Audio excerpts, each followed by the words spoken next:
คันว่าคนเป็นไข้ซื้อยามาใส่มากินก็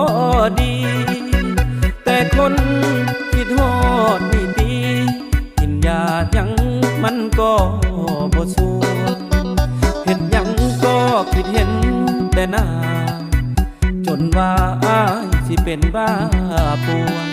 อยากไปหาอยากไปเดินควงมันบ่สู้อยู่ในหัวใจ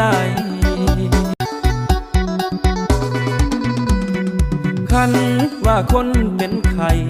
ซื้อยามาใส่มากินก็ดี แต่คนคิดฮอดนี่ดี